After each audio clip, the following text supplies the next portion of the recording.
What's up, guys? Dr. Shepard here. I want to talk to you today about how you can build your confidence back up after a breakup.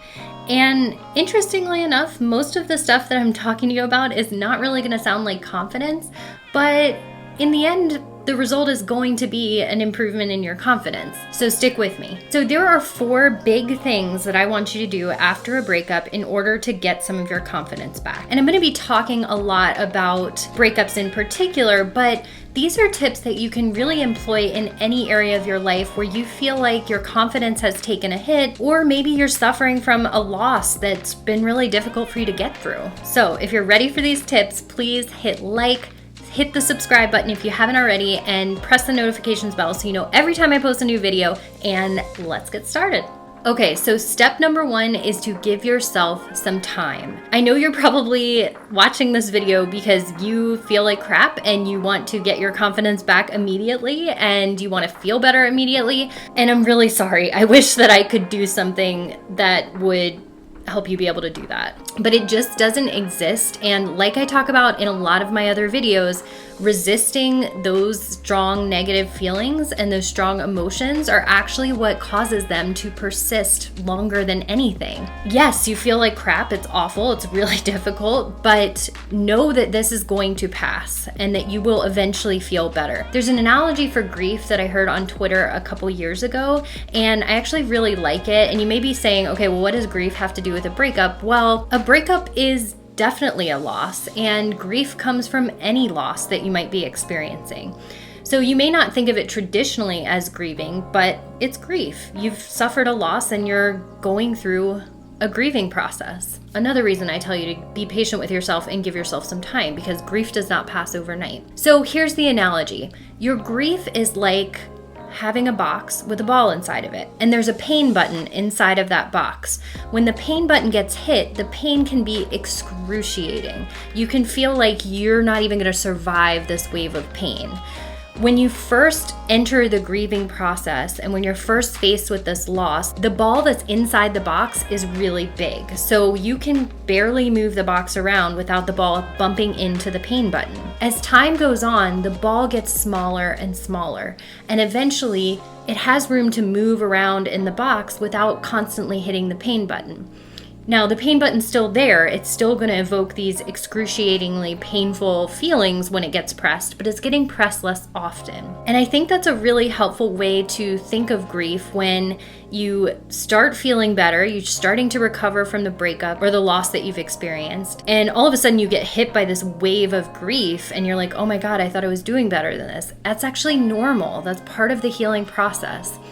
So all of that is why I'm saying don't rush it, because you can't rush it. You're just going to prolong things by trying to get over it faster. But allowing yourself some time to grieve and feel these negative feelings is going to help you move through them in a more productive way. It's normal to not get over this kind of stuff overnight. So yes, at a point, you're going to have to move on. But that doesn't mean that you won't still feel those pangs of grief like I talked about. It also doesn't mean you have to sit in your room crying and eating ice cream like in all those romantic comedies. Just know that struggling with this kind of stuff for a while and feeling like your confidence has taken a hit for a while is normal. And we often prolong our suffering by telling ourselves that our suffering is abnormal or that we should be over it by now. Okay, second tip for getting your confidence back after a breakup or any other loss that you might be suffering. I think it's super important to reach out and talk to other people and kind of use other people to help you process everything that's happened and some of the strong emotions that you're feeling. It may be really difficult to talk about it,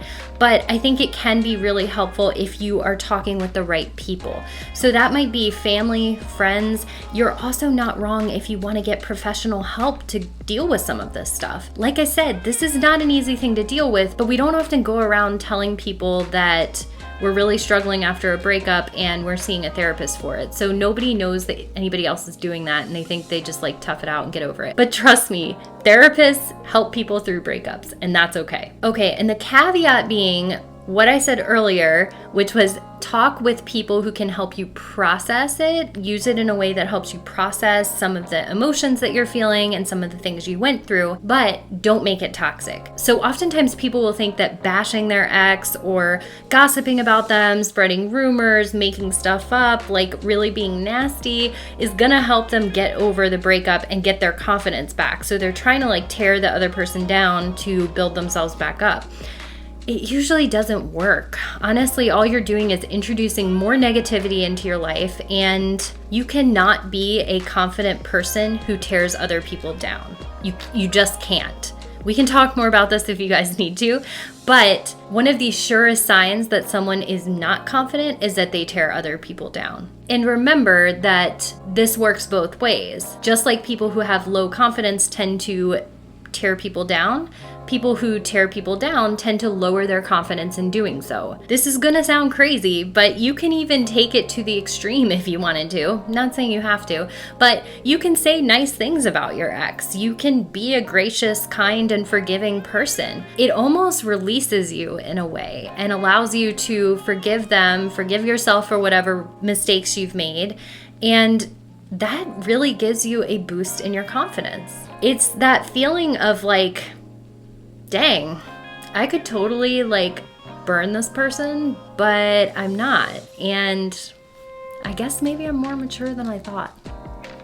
So processing feelings and what you've been through, that's good. Bunch of toxic negativity, gossiping, and general ickiness when talking to other people about it, not so good. All right, number 3, in order to get your confidence back after a breakup, you have to decide that the relationship is officially over.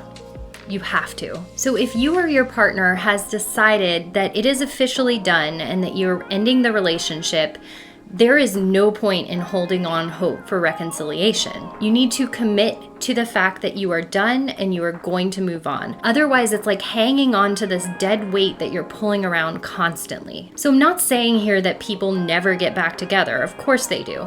But reconciling with your ex in a way that is healthy and actually productive is never going to come from trying to intentionally or desperately win them back, despite what all of the romantic comedies say. When you break up and you hold on to this hope for reconciling with your partner, and you start thinking of ways to get them back, and oh my gosh, should I improve myself in this way, or what do I need to do to win this person back? How can I change? All you're gonna do is make them either more confident in their decision to leave and tear yourself down by telling yourself that you're not good enough, that you are the reason for the relationship ending, and holding yourself to a really high and unproductive standard. Or say you do win them back, then you're entering the relationship on an unhealthy and kind of codependent foundation. And that's not good for the start of a relationship, and it doesn't predict a great future. So in order to decide and commit to the idea that it is officially over, you really probably need to stop contacting them.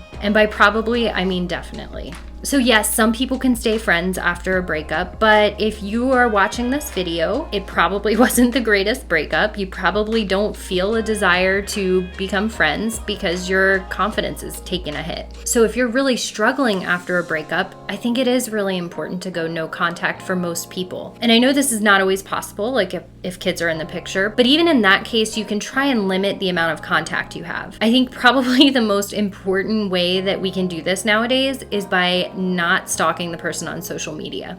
And you probably can't trust yourself to not do that, because even if you unfriend them, you'll still go to their page and look at their stories or whatever it might be. We're all getting increasingly creepy these days. You may have to actually block them or make yourself accountable to somebody else so that you're not constantly pulling them up and wondering who they're with on a Friday night. Checking on them constantly on social media is not going to allow you to build your confidence back up, because you're constantly comparing yourself to them.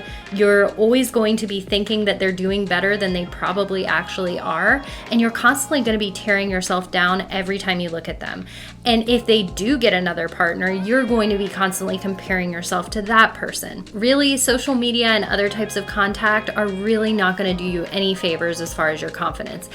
Even if you say, my ex is in a new relationship and this person is so much uglier than me, or they're so much dumber, or they're so whatever, go back to what I said about the negativity thing. That is another way that you can tell that your confidence is not good. And continuing to be negative like that, even if it's about your ex's new partner, is really not helpful and is going to make your confidence take another hit. And honestly, if you're still contacting the person, you're still stalking them on social media, you're just prolonging the pain of ending the relationship. Every time you pull up their stories and they're not talking about you, you're like ripping the Band-Aid off again. And you're like going through this painful breakup every single time. And that constant pain is really going to hold you back from really becoming the confident person that you know you can be. All right, so tip number 4.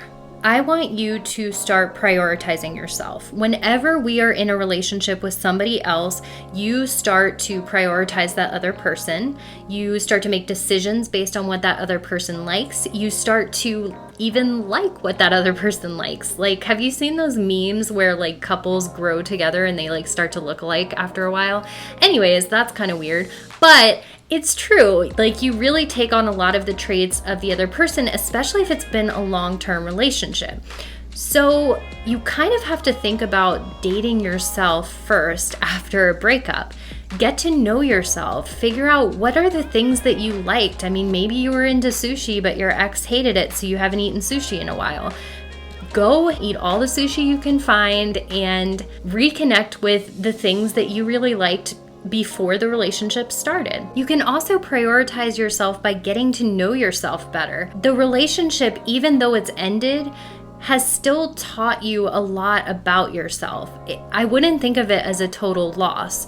You've probably learned a lot about yourself. You've probably learned a lot about your different strengths. And this is the time to kind of reflect on that stuff and really get to know yourself. You also want to get comfortable again with spending time with yourself and being alone. And that's something that can also be really difficult if you've been in a very long relationship.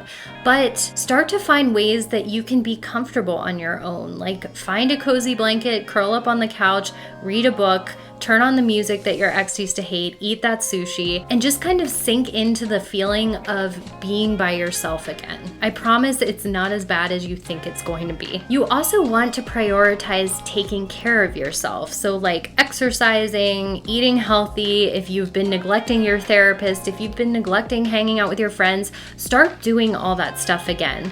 I'm not saying that you need to have a glow up where you lose like 50 pounds and dye your hair and get 8 new tattoos.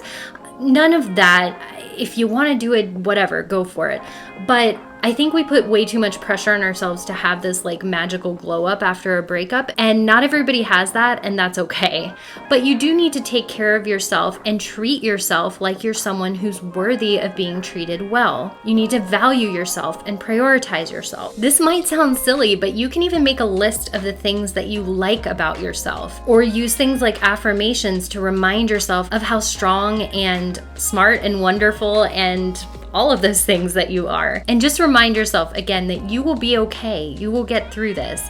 And you can build your confidence up over time by taking care of yourself, by learning to value some of your alone time, by talking positively, getting some of that negativity out of your life, and giving yourself some time to heal. And doing all of that is going to make you feel so much better, and it'll make you a happier and healthier person when you're on your own and in the future if you do decide to start another relationship. So if you liked these tips, please hit like, hit subscribe if you haven't already, and let me know in the comments what are some of your tips for getting your confidence back after a breakup. All right, guys, thanks for watching. See you next time.